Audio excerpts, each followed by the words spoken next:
C'est impressionnant de voir comment certaines personnes mettent volontairement nos limites à l'épreuve. Est-ce que cela t'est déjà arrivé? Tu entres quelque part avec le cœur en paix, simplement décidé à vivre ta journée tranquillement, et sans prévenir, quelqu'un lance un commentaire à double sens, une remarque sournoise, un regard méprisant, ou une blague déguisée en opinion. Et là, tu sens que ça dépasse les bornes. Ce n'est pas assez grave pour devenir une vraie dispute, mais c'est suffisant pour te mettre mal à l'aise. C'est précisément là que beaucoup de gens se trompent, soit ils réagissent impulsivement et se rabaissent au niveau de l'autre, soit ils avalent tout en silence et gardent ça à l'intérieur, laissant le manque de respect s'installer et prendre racine. Mais il existe une troisième voie. Une voie où tu imposes le respect sans perdre ta dignité. Sans crier. Sans te justifier. Sans discuter. Sans te mettre sur le même terrain que celui qui cherche à te rabaisser. Aujourd'hui, je vais t'enseigner cette attitude silencieuse qui font honte à ceux qui te manquent de respect. Pas parce que tu les affrontes directement, mais parce que tu refuses de plier. Ce sont des attitudes simples, pratiques, et profondément déstabilisantes pour les personnes arrogantes. Des attitudes qui réorganisent l'atmosphère, changent immédiatement le ton de la conversation, et montrent clairement où se trouve la limite. Sans avoir besoin de prononcer un seul mot. Regarde jusqu'à la fin. Ces attitudes ne changent pas seulement la façon dont les autres te traitent, elles changent aussi la posture avec laquelle toi, tu avances dans ce monde. Commençons. Numéro 1, ne te justifie pas trop. Il existe un réflexe presque automatique quand quelqu'un te remet en question, critique tes décisions ou te parle avec irrespect. Expliquer. Tu commences à parler plus que nécessaire. À donner trop de détails. À construire des arguments dans ta tête comme si tu étais devant un tribunal, essayant de prouver que tu as pris la bonne décision, que tu avais une raison valable, que tu n'as pas été irresponsable, que tu ne t'es pas trompé. Mais ce que presque personne ne comprend, c'est qu'à ce moment-là, ce n'est plus une conversation. C'est une épreuve. Quand tu te justifies excessivement, le message que tu envoies n'est pas « je suis clair ». Le message que tu envoies, c'est « je suis insécure ». C'est comme si, sans t'en rendre compte, tu demandais la permission d'exister. Comme si tu cherchais l'approbation pour vivre ta propre vie. Et celui qui ne te respecte pas le sent immédiatement. Les personnes irrespectueuses ont un radar très précis pour détecter la vulnérabilité émotionnelle. Dès qu'elles voient que tu entres en mode justification, elles comprennent quelque chose de très simple. Elles ont encore du pouvoir sur toi. Parce que celui qui explique trop, au fond, essaie de convaincre l'autre de quelque chose qui devrait déjà être réglé en lui-même. Laisse-moi te dire quelque chose que j'ai mis longtemps à apprendre. Il y a eu une période de ma vie où chacune de mes décisions devenait un débat public. Si je changeais d'avis, j'expliquais. Si je refusais une invitation, j'expliquais. Si je choisissais un chemin différent, j'expliquais encore, avec des détails, des justifications, du contexte, comme si j'étais constamment redevable. Et l'effet était exactement l'inverse de ce que j'espérais. Plus j'expliquais, plus on me remettait en question. Plus j'essayais de convaincre, plus j'ouvrais la porte aux critiques, aux ironies et au manque de respect déguisé en inquiétude. Jusqu'au jour où quelque chose a changé. Quelqu'un a remis en question une décision personnelle, de manière intrusive, presque accusatrice, en attendant mon discours habituel. Et pour la première fois, j'ai répondu simplement. C'est ce que j'ai choisi. Sans discours. Sans défense. Sans justification. Le silence qui a suivi était inconfortable, mais pas pour moi. L'autre personne était visiblement gênée. Elle a tenté de changer de sujet et n'a plus jamais abordé ce point. À ce moment-là, j'ai compris quelque chose de simple et puissant. Celui qui sait ce qu'il fait n'a pas besoin de prouver quoi que ce soit à qui que ce soit. Le respect ne naît pas de tes arguments. Il naît de ta posture. Quand tu arrêtes de te justifier, tu retires à l'autre la scène, le contrôle, et cette illusion d'autorité qu'il croit avoir sur toi. Tu n'es pas impoli. Tu es ferme. Et cela humilie ceux qui te manquent de respect, parce que ça les oblige à faire face à leur propre comportement, sans que tu leur offres ta collaboration émotionnelle. L'absence d'explication devient une limite silencieuse. Elle dit « Mes décisions ne sont pas négociables ». Et plus tu pratiques cela, plus quelque chose change aussi en toi. Tu ressens moins le besoin d'être approuvé. Moins d'anxiété quand on te questionne. Plus de stabilité intérieure. Alors retiens ceci. Quand quelqu'un essaie de te déstabiliser en exigeant des explications, essaie de répondre moins. Une phrase courte. Ou aucune. Observe les faits. Celui qui ne te respecte pas va se sentir petit, non pas parce que tu l'as attaqué, mais parce que tu ne t'es pas plié. Et ce type de posture, silencieuse et solide, est l'une des choses les plus puissantes pour désarmer le manque de respect. Numéro 2, sois poli, sans montrer d'intimité. As-tu remarqué que certaines personnes ne commencent à te manquer de respect qu'après s'être senties trop à l'aise avec toi? Ce n'est pas un hasard. Il existe une frontière très subtile entre être poli et offrir de l'intimité. Et lorsque cette ligne est franchie, le respect disparaît souvent avec elle. Beaucoup de gens confondent ces deux choses. Et c'est précisément dans cette confusion que le manque de respect trouve sa place. Être poli, c'est rester cordial. C'est dire bonjour. C'est garder un ton calme. C'est offrir le respect de base, non pas parce que l'autre le mérite, mais parce que cela reflète qui tu es. L'intimité, c'est autre chose. L'intimité, c'est ouvrir un espace émotionnel. C'est sourire excessivement. C'est chercher à créer une proximité. C'est agir comme s'il existait un lien qui, en réalité, n'existe pas, ou ne devrait pas exister. Quand quelqu'un ne te respecte pas, mélanger politesse et intimité est une erreur silencieuse. Parce que sans t'en rendre compte, tu envoies un mauvais message. Malgré ton comportement, tu as encore accès à moi. Et les personnes irrespectueuses savent lire cela parfaitement. Traiter quelqu'un avec politesse tout en gardant une distance émotionnelle, ce n'est pas être froid. C'est se protéger. C'est avancer avec posture et présence. C'est dire, sans agressivité. Je ne vais pas m'abaisser, mais je ne vais pas non plus t'inviter à te rapprocher. Je l'ai appris dans la vraie vie. Avant, j'insistais pour être trop cordial avec des personnes qui dépassaient clairement les limites. Je souriais, je lançais des sujets, j'essayais de garder une ambiance légère, comme si cela allait régler le problème. Mais l'effet était toujours le même. Plus je paraissais accessible, plus ces personnes se sentaient à l'aise pour continuer à me manquer de respect. Jusqu'au jour où j'ai changé quelque chose de simple. Je suis resté poli, mais j'ai coupé tous les signes d'intimité. Je saluais. Je répondais avec respect. Mais sans plaisanterie. Sans familiarité. Sans ce besoin inconscient de plaire. Et c'est là que l'atmosphère a changé. Les gens ont commencé à choisir leurs mots. Le ton a changé. Et celui qui se sentait auparavant libre de me manquer de respect a commencé à se sentir mal à l'aise, comme s'il n'était plus à sa place. Parce que la politesse sans intimité crée une limite invisible. Elle ne provoque pas de confrontation, mais elle ne laisse pas non plus la porte ouverte. Tu n'es pas brusque. Tu es clair. Être poli sans offrir d'intimité montre une maturité émotionnelle. Cela montre que tu n'as pas besoin de punir, de provoquer ou d'humilier quelqu'un pour être respecté. Tu retires simplement ce que l'autre n'a pas su préserver. Et pour quelqu'un qui manque de respect, c'est profondément déstabilisant. Car ces personnes se nourrissent généralement des réactions émotionnelles. De la proximité forcée. De l'excès d'ouverture. Mais quand elles se retrouvent face à quelqu'un de calme, poli et distant à la fois, elles ne savent plus comment agir. Il n'y a pas de conflit. Pas de drame. Mais il n'y a plus d'accès. Et cet équilibre est puissant. Alors retiens ceci. La prochaine fois que quelqu'un te manque de respect, ne change pas qui tu es. Change seulement le niveau d'accès. Sois poli. Sois serein. Mais garde la porte émotionnelle fermée. Tu ne dois pas d'intimité à quelqu'un qui ne te respecte pas. Et quand tu comprends cela, quelque chose change. L'autre réalise qu'il ne peut pas franchir tes limites sans perdre sa place. Cette posture ne crie pas. Elle ne menace pas. Mais elle communique avec une clarté totale. Je sais qui je suis. Et je sais jusqu'où tu peux aller. Et peu de choses désarment davantage le manque de respect que ça. Numéro 3, pose une question au lieu d'accuser. Quand quelqu'un te blesse, te coupe la parole ou te manque de respect, il y a un réflexe presque automatique qui monte dans ta poitrine. Accuser. Pointer du doigt. Dénoncer. Accuser soulage sur le moment. C'est comme si, en rejetant la faute vers l'extérieur, tu pouvais enfin respirer. Mais ce soulagement est court, et le prix est souvent élevé. Car l'accusation transforme n'importe quelle conversation en confrontation. À l'instant où tu accuses, l'autre personne n'écoute plus rien. Elle passe immédiatement en mode défense. Peu importe que tu aies raison, la discussion devient une bataille d'ego, pas une recherche de respect. Poser une question, c'est différent. Poser une question n'attaque pas. Poser une question expose. Et cela change complètement la dynamique du pouvoir. Laisse-moi te donner un exemple réel. J'étais dans une réunion importante, avec plusieurs personnes dans la salle. Chaque fois que je commençais à parler, un collègue m'interrompait. Pas une fois, pas de temps en temps, constamment. Il coupait mes phrases, parlait par-dessus moi, détournait le sujet comme si ce que je disais n'avait aucune valeur. Mon premier réflexe a été de l'accuser devant tout le monde. De dire quelque chose comme « Tu ne sais pas respecter les autres ?» ou « Tu m'interromps tout le temps ?» Je savais que cela provoquerait une scène, défense, tension, ambiance lourde, et je passerais pour la personne émotionnelle de la salle. Alors j'ai fait autre chose. J'ai attendu qu'il m'interrompe encore, parce que je savais que ça allait arriver. Et quand cela s'est produit, je me suis arrêté de parler.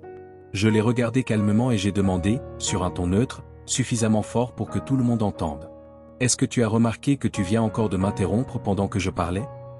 Silence. Il n'y avait aucune accusation. Aucune attaque. Mais il y avait une exposition totale. Il est devenu visiblement mal à l'aise. Il a essayé de se justifier, a lâché un rire nerveux, a dit qu'il ne s'en était pas rendu compte. Mais quelque chose a changé. À partir de ce moment-là, il a commencé à se contrôler. Et le plus intéressant, c'est que le respect n'est pas venu parce que j'ai élevé la voix, mais parce que je l'ai obligé à voir son propre comportement. Voilà ce que fait une question. Quand tu accuses, tu deviens le problème. Quand tu questionnes, le comportement devient le problème. Et il y a une énorme différence entre dire « tu ne me respectes jamais » et demander « est-ce que tu as remarqué comment ça a sonné pour moi ?» Dans la première phrase, tu ne parles pas de ce qui s'est passé. Tu attaques la personne dans son ensemble. Tu la définis comme irrespectueuse. Et quand quelqu'un se sent étiqueté, la réaction est automatique. Défense, justification, contre-attaque. La conversation ne parle plus de respect. Elle devient une guerre d'ego, qui a raison, qui a tort. La deuxième formulation fait autre chose. Elle n'accuse pas. Elle expose. Elle ne pousse pas. Elle oblige l'autre à s'arrêter et à regarder son comportement. Au lieu de se défendre, la personne doit réfléchir. Au lieu de réagir, elle doit s'observer. Et ce petit instant de pause change tout. C'est pour cela que la première phrase crée de la résistance, tandis que la seconde crée de la conscience. L'une ferme les portes. L'autre ouvre un espace. Poser une question ne signifie pas tout accepter. Ce n'est pas rester silencieux en subissant. C'est choisir l'approche la plus intelligente pour te positionner. Et en plus, poser une question te protège d'un point essentiel, les mauvaises interprétations. Car tout manque de respect n'est pas forcément intentionnel. Parfois, cela vient de la précipitation, de la négligence, ou d'attentes qui n'ont jamais été clairement exprimées. Quand tu questionnes, tu ouvres un espace de compréhension. Et quand il y a compréhension, le respect apparaît souvent, ou au moins, la limite devient claire. Et voici le point central. Poser une question expose sans humilier. Corrige sans attaquer. Et impose le respect sans faire monter le conflit. Pour quelqu'un qui ne te respecte pas, c'est profondément déstabilisant, parce que cela lui retire le rôle de victime. Et cela lui met un miroir devant le visage. Alors je te lance un défi. La prochaine fois que quelqu'un franchit une limite, résiste à la tentation d'accuser. Respire. Et pose une question. Une question bien placée, au bon moment, vaut plus que 10 accusations lancées sous l'effet de la colère. Elle ne change pas seulement la conversation, elle change aussi la place que tu occupes à l'intérieur. Numéro 4, le regard silencieux. Cette quatrième attitude est l'une de mes techniques préférées, et aussi l'une des plus efficaces. Parce qu'elle ne dépend pas des mots. Elle n'exige aucune explication. Et elle fonctionne précisément au moment où l'autre s'attend à te voir hésiter. Je parle du regard silencieux.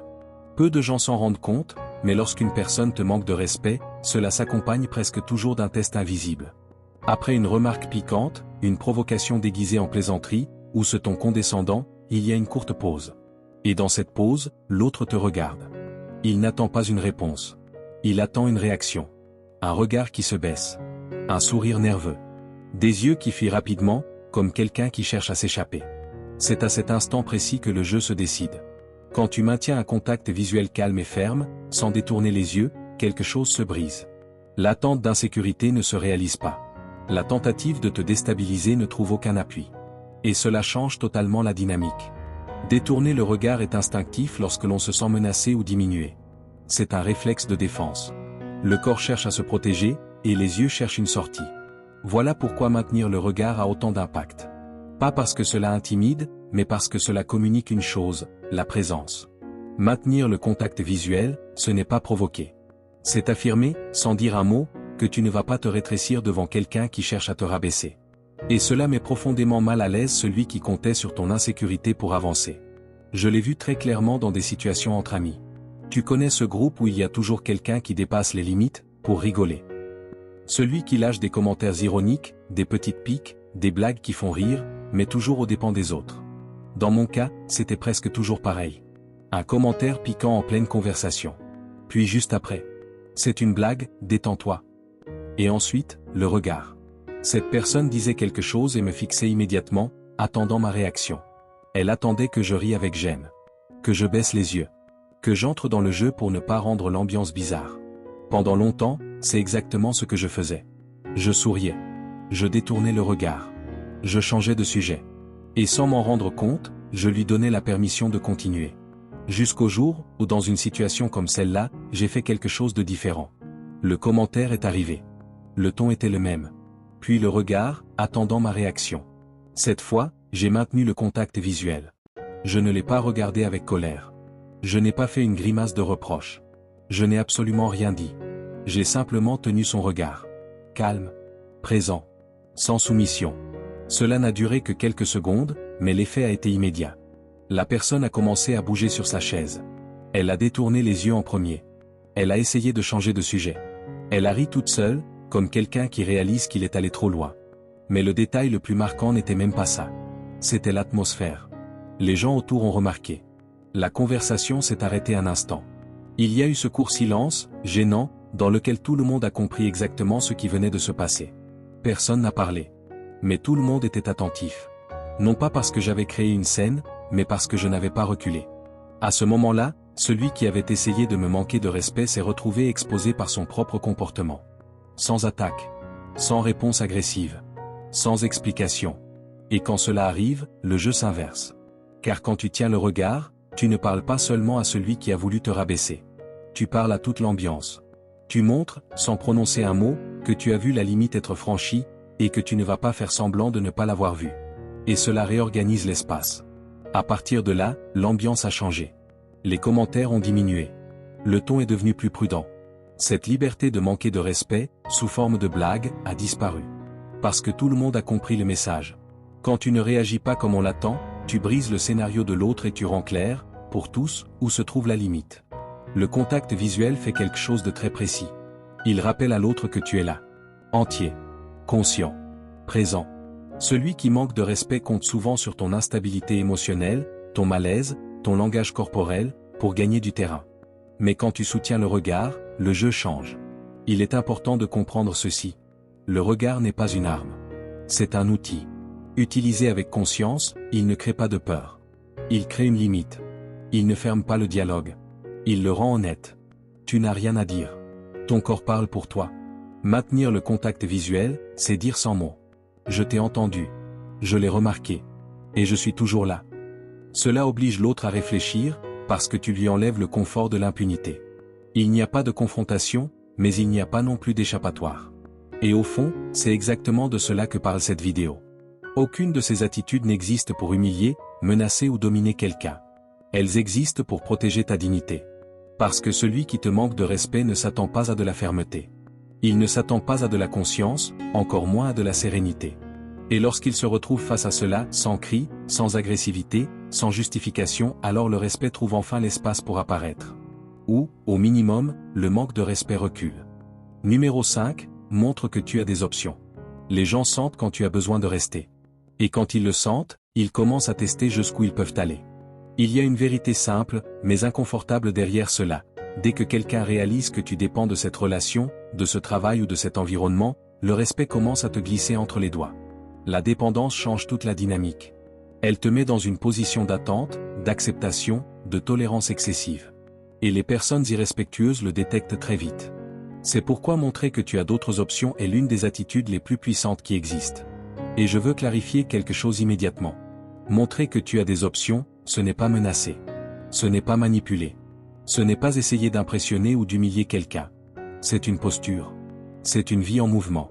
Quand ta vie tourne autour d'une seule personne, d'un seul endroit ou d'une seule validation, tu commences à accepter des miettes. Tu tolères des remarques piquantes. Tu encaisses des situations inconfortables. Tu baisses la tête pour ne pas perdre quelque chose que, au fond, tu crois indispensable. Mais quand tu as des options, quelque chose change à l'intérieur. Tu ne mendis plus l'attention. Tu ne supplies plus pour le respect. Tu ne te rapetisses plus pour rentrer dans le moule. Parce que tu sais que tu peux choisir. J'ai appris cela de façon très concrète dans le monde du travail. Il y a eu une période où je travaillais dans un endroit où le manque de respect n'était jamais direct. Personne ne criait. Personne ne critiquait ouvertement. C'était ce genre de manque de respect subtil, que seuls ceux qui l'ont vécu savent reconnaître. Par exemple, je présentais une idée, je parlais 2 ou 3 minutes, et le sujet mourait. Silence. Quelques regards perdus, puis la réunion continuait comme si je n'avais rien dit. 5 minutes plus tard, quelqu'un d'autre répétait pratiquement la même idée, et là, soudain, arrivaient les signes d'approbation. Bonne remarque. Oui, ça a du sens. Et toi, tu restes assis là, à te demander si tu deviens fou. Il y avait aussi les décisions prises en dehors de moi. Des projets dont j'apprenais l'existence après coup, quand tout était déjà décidé. Des emails importants où mon nom n'apparaissait même pas. Rien d'assez explicite pour pouvoir protester, mais suffisamment répétitif pour devenir pesant. Et le pire, c'était cette sensation permanente de devoir prouver ma valeur. Arriver plus tôt. Me justifier sans cesse. Accepter des tâches supplémentaires pour ne pas paraître difficile. Comme si j'avais toujours une dette. Comme si je devais constamment justifier ma place là-bas. Avec le temps, le problème est devenu évident. J'avais besoin de cet environnement. J'avais besoin de ce poste. J'avais besoin d'être reconnu par mes collègues et par mon chef. Et quand les gens se rendent compte de cela, même inconsciemment, le respect commence à disparaître. Le point de rupture n'est pas arrivé à cause d'une conversation dure. Ce n'est pas arrivé à cause d'un ultimatum. Ce n'est pas arrivé à cause d'une menace. C'est arrivé grâce à un mouvement silencieux. Je n'ai rien annoncé. Je n'ai pas dit que je cherchais autre chose. Je n'ai pas essayé de montrer quoi que ce soit. J'ai simplement commencé à construire des alternatives. J'ai commencé à développer des projets parallèles. À investir dans des compétences qui me donnaient plus d'autonomie. À élargir mes possibilités en dehors de cet endroit. Et quelque chose de curieux s'est produit. Mon comportement a changé avant même qu'un seul mot soit prononcé. J'ai arrêté de trop me justifier. J'ai arrêté d'accepter n'importe quoi. J'ai arrêté de montrer cette urgence de plaire. Et les gens l'ont remarqué. Le ton dans les réunions a changé. On a commencé à m'écouter davantage. Les décisions ont recommencé à m'inclure. Les conversations sont devenues plus prudentes. Pas parce que quelqu'un avait peur, mais parce qu'il est devenu évident que je n'étais pas coincé. Quand quelqu'un comprend que tu as des options, que tu peux avancer à tout moment, il réfléchit à 2 fois avant de te traiter mal. Le respect cesse d'être optionnel. Et c'est cela qui met mal à l'aise celui qui te manque de respect. Non pas parce que tu l'as affronté, mais parce que tu as montré, par tes actions, que tu ne dépends pas de lui. Et cela dérange énormément. Montrer que tu as d'autres options, c'est continuer ta routine, tes plans, tes projets, même face au mépris. C'est ne pas arrêter ta vie en attendant que quelqu'un change. C'est ne pas figer ton avenir à cause d'une seule personne ou d'un seul endroit. C'est simplement continuer à avancer. Et quand l'autre s'en rend compte, le pouvoir change de camp. Alors retiens ceci. Celui qui a des options choisit. Celui qui choisit ne se soumet pas. Et celui qui ne se soumet pas impose naturellement le respect. Sans menace. Sans confrontation. Sans explication. Simplement, en avançant. Numéro 6, fais comprendre que tu n'as pas besoin de plaire.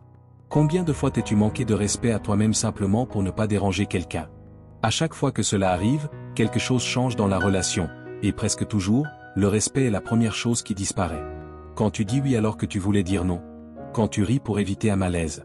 Quand tu acceptes des choses absurdes, juste pour ne pas paraître compliqué. Le message devient clair, même si tu ne le dis jamais à voix haute. J'ai besoin que tu m'aimes. Et à partir de là, le respect commence à s'évaporer. Car celui qui comprend que tu as besoin de plaire comprend très vite 2 choses, qu'il peut exiger plus que ce qu'il devrait, et que tu auras du mal à poser des limites. Mais il y a quelque chose d'important à comprendre. Arrêter de chercher à plaire ne signifie pas devenir froid, impoli ou distant. Cela signifie avoir les pieds sur terre, et comprendre que ta présence, ton temps et tes décisions n'ont pas besoin de passer par l'approbation des autres.